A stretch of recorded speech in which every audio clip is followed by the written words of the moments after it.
Hey guys, Dante here back with another little video, and in this one I'll be talking about the build that I am currently playing, and that is a cast on Crit Ice Spear Inquisitor.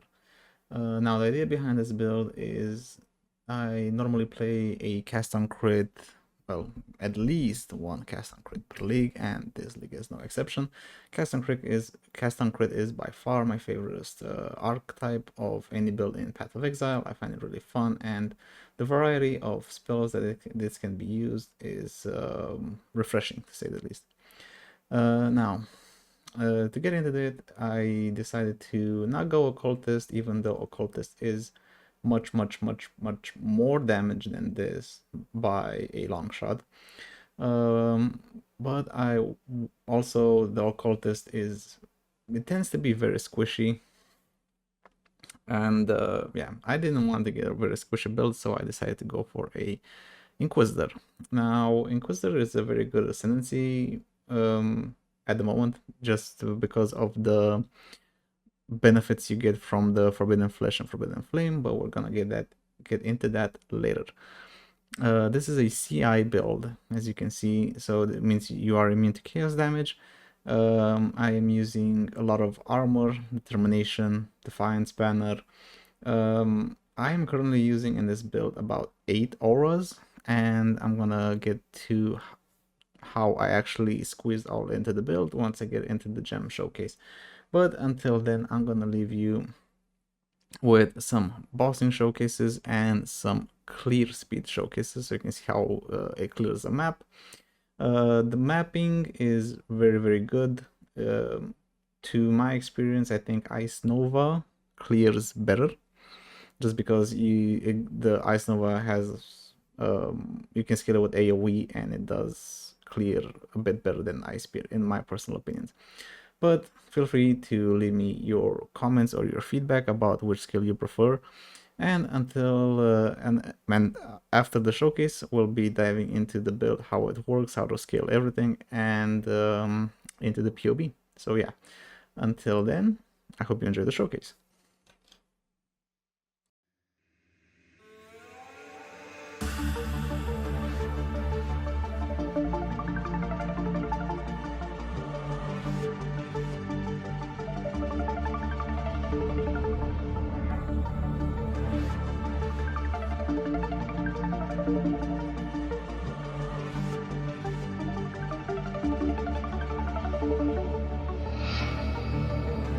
What drives you, exile? Is it justice? Revenge? Honor? No. It is power. We felt your deeds. Felt their shockwaves ripple through the void. You have our attention. Now you must keep it. Your limits will be tested. The stars themselves will bear silent witness. How far will you bend before you break?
drives you, exile? Is it justice? Revenge? Honor?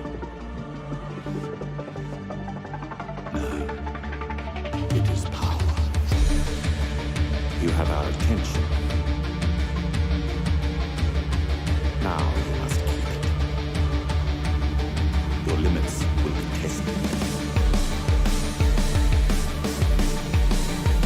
The stars themselves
So I hope you enjoyed the showcase and what this build is capable of doing, and let's get right into how the build works.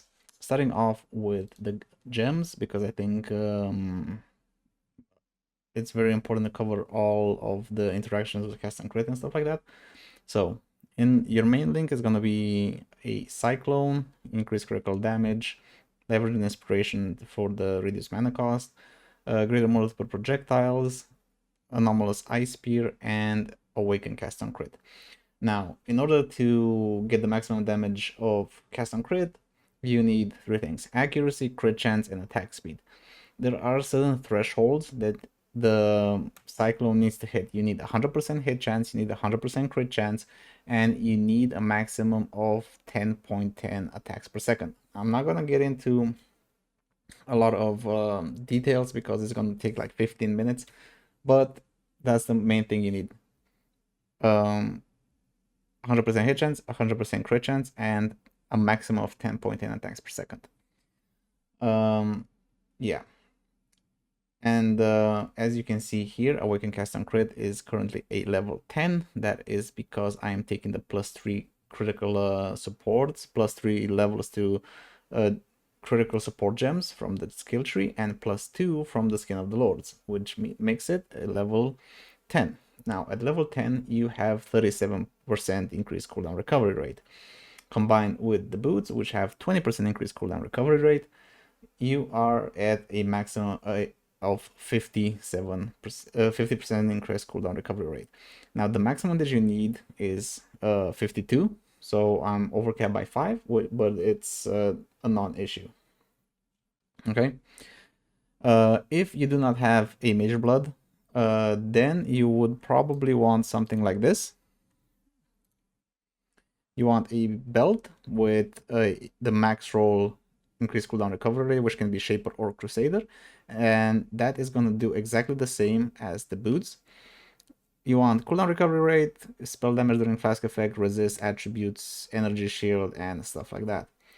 The build, the Mage Blood, the only thing that does for the build is defenses, not offenses.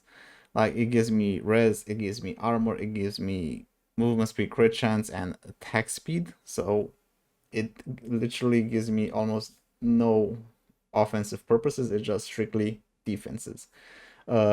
If you would use a rare belt, you would gain more damage, but you will lose the quality of life of the Mage Blood. So that being said, let's get back into the gems. So that was going to be your main 6 link, and now we're going to use a second trigger in Cosprey with Eye of Winter, Hydrosphere, and Power Charge on Crit. Power Charge on Crit linked to these two gives you a constant source of power charges, meaning you're always on maximum power charges from beginning to end. On the first hit, when you would trigger Eye of Winter will crit and give you power charges, and you're basically gonna be maxed out power charges for the entire duration of the map. In my gloves, I am having Bone Chill, Clarity, Vortex, and Frostblink. Basically, Vortex linked with Bone Chill. Frostblink does not need to be linked to Bone Chill. And Clarity because of the Watcher's Eye, which we'll get to in a minute. In my boots, I'm using a Herald device, which is not active because I still need to figure out a little bit of mana reservation. Defiance Banner, Divergent Precision, and Tempest Shield. That Tempest Shield gives you a lot of survivability plus shock immunity, highly recommended. And in my shield, I am using Divergent Mark on hit, Anomalous Molten Shell, and Divergent Assassin's Mark. We're only using one mark or one curse because there is no way to apply an additional curse, and even if that would be the case to apply an additional curse, I'm not sure which one would it be. Probably Sniper's Mark, because Frostbite would do nothing for the Inquisitor Ascendancy. Okay, and in my helmet, I'm using Anomalous Hatred, Determination, Enlighten, and Zealotry. Now, those are the gems. They're pretty basic, like a lot of auras, support gems, stuff like that. These are not something that are groundbreaking. You will probably see a lot of these in multiple cast and crit builds, but let's get into the gear, and then we're gonna progress into why I'm using so many auras. So for my weapon, I'm using a Cost Priest Malice, which I double corrupted for +1 additional skills fire additional projectile. Skills fire additional projectile is very good for this build because the more ice spears you get, the more damage you're going to get. I don't think there is a better implicit than additional projectile, since you are an Inquisitor and Inquisitor does nothing for pen. Hold up. Where is it? So yeah, critical strikes ignore enemy monster resistances, so pen literally does absolutely nothing. So yeah, I highly recommend getting the +1 projectile. It really helps with single target and clear a little bit combined with Dying Sun. For my gloves, I'm using a Shaper's Touch, corrupted with percent attacks have to critical strike chance. This helps me cap my crit chance. If I remove the implicit, I'm literally at like 92, 91.6 something critical strike chance.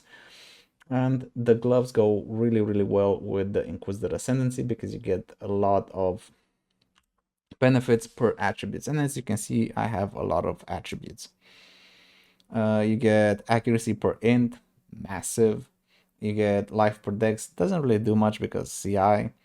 Mana per strength, really good, combined with the Watcher's Eye, which we'll get to later.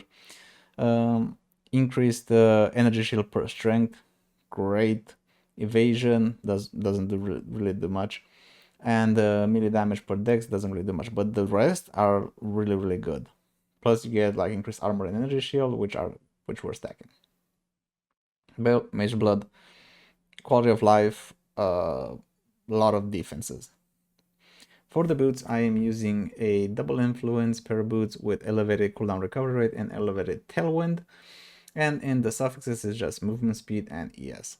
Now, like I said, you need a 20% from the boots or the belt if you do not have a Mage Blood to get to the 52% mark on your cast on crit. And otherwise, pretty basic, nothing too fancy. For my shield, I'm using an Aegis Aurora which I luckily corrupted it with increased max CS, so I guess I got lucky there. Yeah, Aegis gives you a ton of survivability and it just synergizes so well with this Ascendancy, I feel like, and combined with all the auras. Like as you can see here, I am 75% chance to block attack damage, 75% chance to block spell damage. I can literally AFK in maps because if the monster does not one-shot me, then it's gonna heal me. Just replenishes energy shield by 2% of armor when you block, and I got a lot of armor. So Aegis Aurora goes really well with the Divine Shield, which is on the Skin of the Lords. Skin of the Lords gives +2 and a keystone. In my case is Divine Shield. Divine Shield now is very difficult to calculate the value of Divine Shield per se, but let's say like the bigger the hit, the more you regen. And because in maps and stuff like that, like simulacrums, you get hit a lot and often, again, if they don't one-shot you, then they're gonna heal you. So that's the idea of that. Okay. For my amulet, very important, I'm using a Ashes of the Stars, which combines magnificently with Anomalous Ice Spear. Anomalous Ice Spear by default gives you projectile spears to additional targets, but combined with Ashes, it gives you pierces 5 additional targets. This is massive for clear speed mapping, whatever you're farming, simulacrums, stuff like that. It is such a good improvement from the original Anomalous Ice Spear that I am having a hard time to recommend any other amulet besides this. Just from the fact that it gives you 3 additional pierces for your Ice Spear, it is 100% worth it. For my helmet, I'm using a Crown of the Inward Eye with +1 power charge and Ice Spear 5 additional projectile, which is the best enchant. Now, these tend to be a little bit expensive, I think. Yeah, they're a bit expensive. But you could ditch the +1 power charge, get the enchant, and then either anoint, change your anoint or stuff like that, then work around it, maybe use like some crits somewhere else and stuff like that. For my ring, I am using a onslaught on hit ring, and I just threw a bunch of int essences until I got double attributes and some ES and crafted on channeling, nothing too fancy. And for my second ring, which is a very very uncommon item, you don't see it in a lot of builds. It is Vivinsect, which drops from, I believe, Mastermind or something. It gives you +5 to socketed aura gems. Socketed gems have 20% reduced preservation efficiency, which means they cost more. It gives you a lot of attributes, which our build benefits greatly from. It regenerates 15 lives per second for each uncorrupted item. I don't have a lot of uncorrupted items. And very important, -2 mana cost of skills for each corrupted item equipped. Now I have 1, 2, 3, 4, 5. With this, 6, right? 1, 2, 3, 4, 5, 6. Yeah. So that gives me -12 mana cost to skills. And it would be very, very difficult to get your mana cost of Ice Spear to 1 without this ring. So this ring is very good for this build just because it gives you a lot of attributes. It gives you -12 mana cost to your skills and is simply just a great quality of life. All right, so that would be it for the gear. Let's talk about the flask. Because I'm using a Mage Blood, I'm using just a Granite Flask, Bismuth Flask, Quicksilver Flask, Diamond Flask, all with increased effect. And I'm using 13% increased attack speed just to get my attacks to 10.07. I got increased crit on this, immunity to corrupted blood, which is probably the biggest downside of this build, is damage over time. Now, if you want to combat damage over time, you are probably gonna want Leaf Shade, which basically takes you take 50% less damage over time. But again, it all comes down to your preference. And a Dying Sun, which is the MVP for this build by far. The more projectiles you have, the more damage you do. Alright, so that would be it for the gems, the flask, and the gear. I hope I didn't miss anything. If I did miss anything, or if you guys think I did, please leave a comment and let me know. Now, let's jump into the Ascendancy. Like I said, I wanted to go Inquisitor because I want to be a little thick and survive maps like I can just AFK in maps.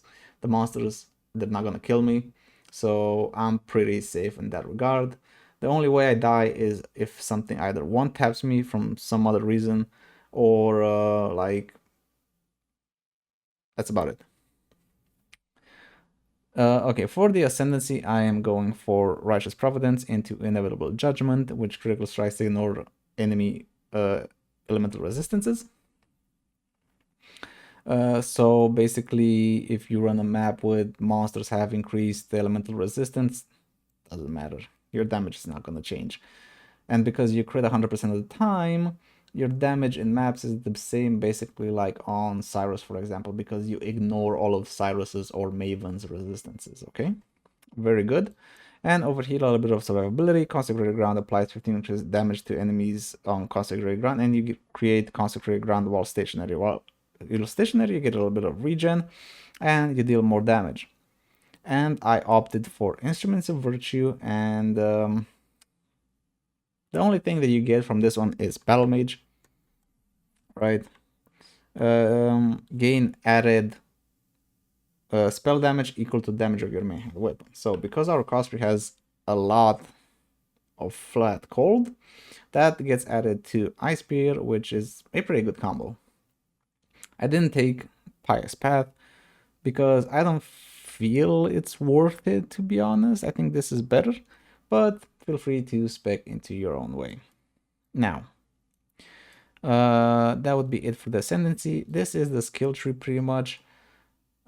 Pretty basic. I'm still missing a few levels that I want to take this and then take 25% critical strike multiplier against unique enemies, and that will be pretty much it. Okay, for the jewels, now let's start with the clusters. I am using 2 large clusters. Call to the Core, Prismatic High, Widespread Destruction, Blast Freeze, Call to the Core, Disorient and Display. Now, Call to the Core basically gives you cold damage per dex, instinct, strength, which are, we're scaling all 3 of them. Prismatic Heart, some res and damage, and Widespread Destruction, just a little bit more AoE on your Cyclone and a lot of elemental damage. On the mediums, I am using a repeater, eye to eye, repeater, eye to eye, just proj damage, straight up proj damage. Now, as you can see, I am using 1, 2, 3, 4, 5, 6, 7, 8 auras. How do I do that? I'm using 2 small clusters, with one with self-control. Self-control is discipline, has 80% increased mana reservation efficiency, and I'm using 3 passives so I can get the most out of the 6% increased mana reservation of skills. And on this one, I'm using another small cluster with Righteous Path. Righteous Path, Zealotry has 50% increased mana reservation efficiency and 10% increased effective consecrated ground you create. Again, 3 passives to get the maximum advantage of mana reservation efficiency of skills over here and over here. That allows me to equip Hatred, Discipline, Determination, Defiance Banner, Clarity, level 1 just for the Watchers, level 20 Precision, Zealotry, and Tempest Shield.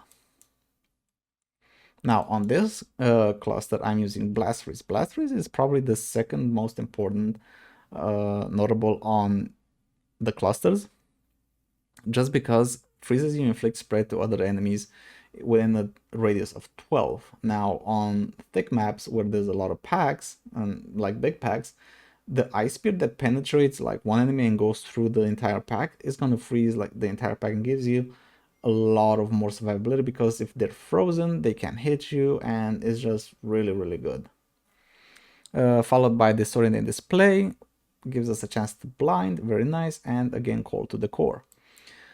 And over here I'm using a streamlined in eye to eye, so you might notice it is not a repeater eye to eye, because if I do repeater instead of streamlined, then I'm basically I have too much attack speed. I go over the 10.10 attacks per second. So I opted for a streamline just to keep my thresholds in check. And over here I have a Megalomaniac with eye to eye, again really good, and Wish for Death, which gives me Culling Strike. And the third one is Advanced Guard. It really doesn't do much, it just gives you a little bit of more movement speed. Now I didn't spec into this because I want to take this, and then when I have fully spec'd into this crit wheel, then I'm gonna take this for the extra movement speed. All right, now I am using a Militant Fate with increased elemental damage per 10 devotion and increased effect of non-curse auras per 10 devotion under Dominus. Dominus changes this. If you see I remove it, I have Doomsday here. When I put it in, now it is Inner Conviction. Inner Conviction gives you 3% more spell damage per power charge, and you gain power charges instead of frenzy charges. That really doesn't affect us a lot because we're using power charge on crit in our Cosplays. Alrighty, that gives you just a boatload of damage.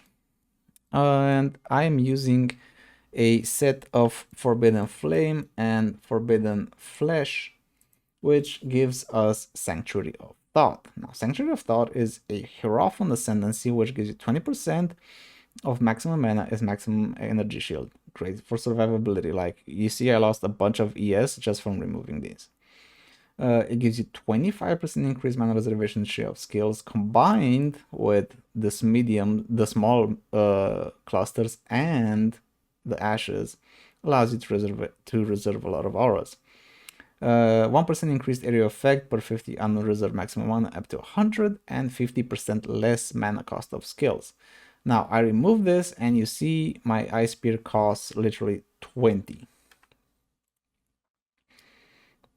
Yeah, and I put these back. Oops. And now my Ice Spear costs 1. If you do not have this, then you're gonna have to find other ways to lower the mana cost of your Ice Spear in order to be able to proc it constantly. it is very, very tedious and very frustrating at times when I try to make this build, and I had such a struggle to sustain my mana and stuff like that, because it was costing like 15 mana and I had like 50 on reserve, and I just was missing procs because I was out of mana. So yeah, I know these are a little bit expensive. This one's like 34, but it dropped in price. And this one's 14. I bought this one for like 40, I think. But now they dropped in price, so it's fine. And for my Watcher's Eye, the last jewel in here. Consecrated ground you create while affected by Zilch causes enemies to take 10% increased damage, and again a combination with clarity. Gain 10% of maximum mana as maximum energy shield while affected by clarity. That's why I have a level 1 clarity somewhere over here. And if I remove it or turn it off, I lose like 400 ES. So for that, I think it's worth it.